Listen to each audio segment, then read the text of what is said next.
अगर इस्लाम के कारण आतंकवाद होता, मेरा सवाल जरा समझ लीजिए, अगर इस्लाम के कारण आतंकवाद होता तो दुनिया के कौन से देश में सबसे ज्यादा आतंकवादी होना चाहिए? इंडोनेशिया में। सऊदी अरेबिया में बहुत छोटा है, पता नहीं हमारे बंबई के बराबर भी है कि नहीं। सऊदी अरेबिया बहुत छोटा है, सबसे ज्यादा आतंकवाद होना चाहिए इंडोनेशिया में, दुनिया का सबसे बड़ा मुस्लिम देश, वहां इस प्रकार का आतंकवाद नहीं है। नंबर 2, वो एरिया देखिए, अभी सवाल आपको बताया गया उसको याद रखिएगा। इस दुनिया के आतंकवाद से, जिसको इस्लामिक आतंकवाद कहा जाता है गलती से, कैसा कहा जाता है वो भी मैं बताऊंगा। इस आतंकवाद से मारे जाने वाले ज्यादा लोग, इससे मारे जाने वाले ज्यादा लोग हिंदू हैं, मुसलमान हैं या क्रिश्चियंस हैं? मुस्लिम हैं। इस्लाम के नाम पे आतंकवाद है, सबसे ज्यादा कौन मारा जाता है? मुस्लिम। अब तीसरी बात का ख्याल कीजिए, किस एरिया में इसका लोकेशन है? This terrorism is located in which area? तो उस एरिया की मैं 3 आपको बातें बताता हूं। उस एरिया में, जिसको मैं वेस्ट एशिया कहता हूं, पश्चिम एशिया में 3 चीजें हैं। नंबर 1, वहां रहने वालों में मुसलमान ज्यादा है, यस नो? उसी एरिया में आतंकवाद ज्यादा है, उसी एरिया में तेल का खजाना है। तो आतंकवाद तेल के कारण है कि इस्लाम के कारण है? तेल के कारण है। और तेल का कब्जा कौन करना चाहता है? तेल का कब्जा वो ताकत करना चाहती है जो वॉशिंगटन में बैठे हुई पूरी दुनिया को नचाते रहती है। काम करने वाला कोई और गुनाहगार कोई और बनाया गया। अब ये आया कैसे? तो आपको बता दूं कि ये अल कायदा के जो मदरसे, अब मदरसा अपने आप में खतरनाक शब्द उसमें कर देते हैं, कुछ मदरसों में इस आतंकवाद की ट्रेनिंग दी गई। इस्लाम के कारण गलत। ये जो मदरसों में आतंकवाद की ट्रेनिंग दी गई, उसके पीछे भी जो हाथ था, 2 चीजों का था। सबसे बड़ा हाथ था अमेरिका का। अमेरिका ने $8,000 मिलियन, 7,000 टन हथियार दिए अल कायदा को। उनका ब्रेन वॉश किया गया। इस्लाम के जो 2 महत्वपूर्ण शब्द हैं, माफ कीजिएगा अगर मैं कुछ गलत कहूं, मैं इस्लाम का स्कॉलर नहीं हूं, समझने की कोशिश करता हूं, कुछ मैंने गलत कहा तो उसको माफ कर दीजिएगा। तो 2 शब्दों को उन्होंने बदल दिया। एक शब्द था जिहाद। जिहाद तो जो है जिहाद अकबर, जिहाद असगर। जहां तक मेरी समझ है, जिहाद अकबर का मतलब होता है अपनी बुराइयों के खिलाफ लड़ना।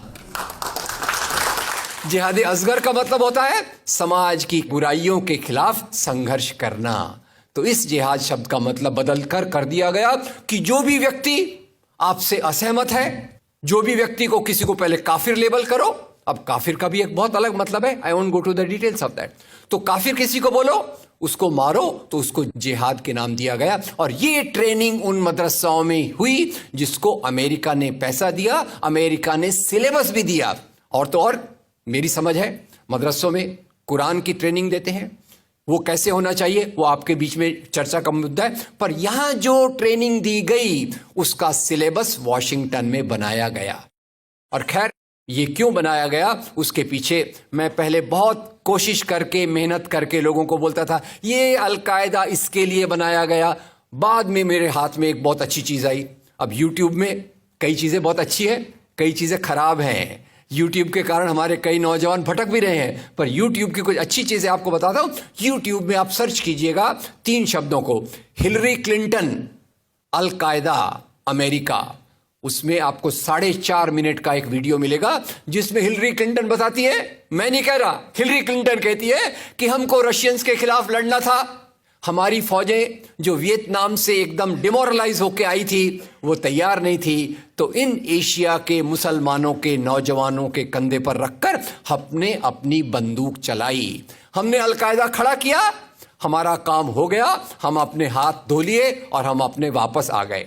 तो यानी हमने कैंसर के बीज डाल दिए, हम तो अपने देश में सुरक्षित हैं। उसका जो नतीजा भुगतना हो वो एशिया के लोग भुगते, वेस्ट एशिया के लोग भुगते। और उसी के साथ 9/11 के बाद, उसी के साथ अमेरिकन मीडिया ने एक सबसे खराब काम किया, the most anti human act in the history of Mankind. मैं पूरी जिम्मेदारी से ये शब्द कह रहा हूं। क्या किया था अमेरिकन मीडिया ने? अमेरिकन मीडिया ने धर्म को आतंकवाद से जोड़ दिया। मजहब जो मोहब्बत सिखाता है, मजहब जो इंसान को इंसान बनना सिखाता है, उस मजहब के साथ इन्होंने आतंकवाद को जोड़ दिया और एक शब्द बनाया पहली बार, इस्लामिक टेररिज्म।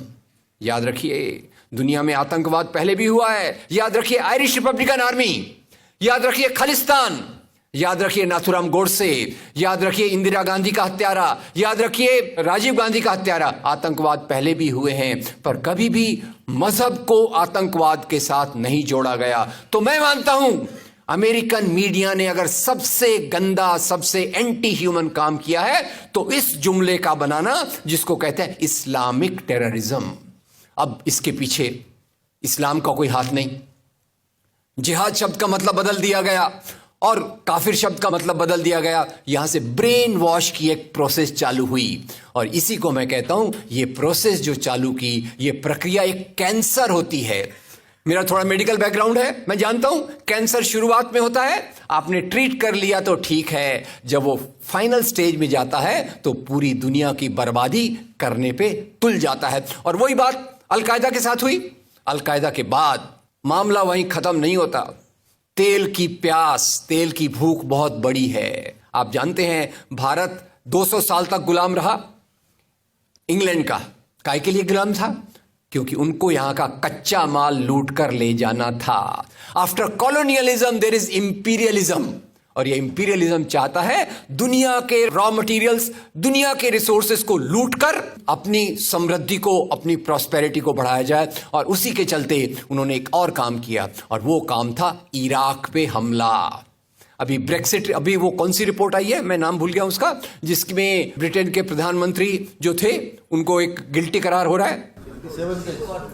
वो रिपोर्ट में पहले उन्होंने तय कर लिया कि हमको इराक पे हमला करना है, बाद में आर्ग्यूमेंट ढूंढते रहे कि भाई कौन सी बात पे हम इराक पे हमला करें। तो बोले अरे इराक के पास तो वेपन्स ऑफ मास डिस्ट्रक्शन है। उस बात पे लंबी बहस चली और यूनाइटेड नेशंस, जिसको अमेरिका ने अपने जेब में रख लिया है, उसके सहारे से उन्होंने इराक पे हमला किया। और वो इराक पे हमले के कारण जो वहां की आर्मी स्ट्रक्चर था, जो फौज का स्ट्रक्चर था, वो डिस्टर्ब हो गया। एक तरफ से वो डिस्टर्ब हो गया, दूसरी तरफ से अल कायदा की आइडियोलॉजी आई और इन दोनों को मिलाकर आईएसआईएस बना। काम है इस्लाम का नाम, इस्लाम के नाम पर जो काम हो रहा है वो वास्तव में it is a design of imperialist powers to control on the oil resources of the world. इससे गंदी बात दुनिया में कोई नहीं हो सकती कि मजहब के नाम पर एक पॉलिटिक्स, मजहब के नाम पे आर्थिक समस्याओं को अमेरिका हल करने की कोशिश करे।